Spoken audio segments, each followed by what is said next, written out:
Le diesel aurait-il du plomb dans l'aile? D'un côté, ceux qui proposent de supprimer toutes les voitures diesel car leurs gaz d'échappement sont cancérigènes.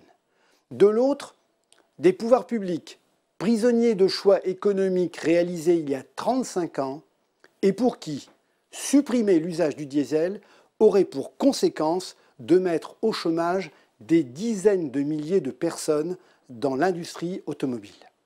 Alors, entre la catastrophe sanitaire annoncée et la catastrophe économique, le choix s'avère, il est vrai, cornélien. Pourquoi en est-on arrivé là? Eh bien, tout commence le 25 février 1893, lorsque l'ingénieur allemand Rudolf Diesel invente le moteur diesel destiné à remplacer la machine à vapeur. Ce n'est que 50 ans plus tard que le moteur diesel arrive sur le marché automobile. Et c'est le constructeur allemand Mercedes qui, en 1936, présente au Salon de Berlin la première voiture dotée d'un moteur diesel, la fameuse 260D. En France, il faudra attendre 1955 pour que le groupe Peugeot conçoive la première voiture diesel française, la 403, une voiture familiale. Une voiture qui aura un succès commercial limité.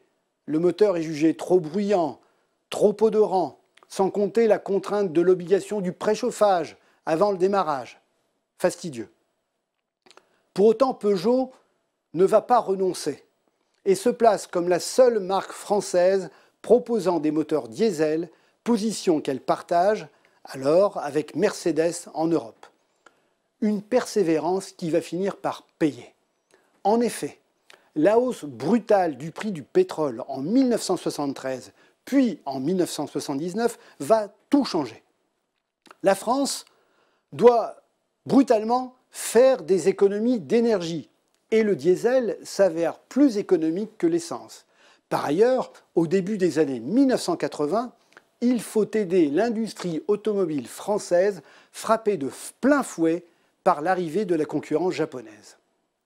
Et Jacques Calvet, le patron emblématique de Peugeot, va convaincre un certain François Mitterrand, alors président de la République, de favoriser la commercialisation des voitures diesel en mettant en place une fiscalité qui rend le diesel attractif. C'est le début du tout diesel en France. Et en 35 ans, la part du diesel dans le parc automobile français va exploser, passant de 3% à 65%.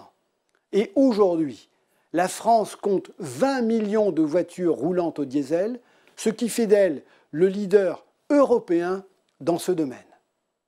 Un cadeau empoisonné, car entre-temps, l'Organisation mondiale de la santé a déclaré le diesel cancérigène, et ce malgré des filtres à particules de plus en plus performants.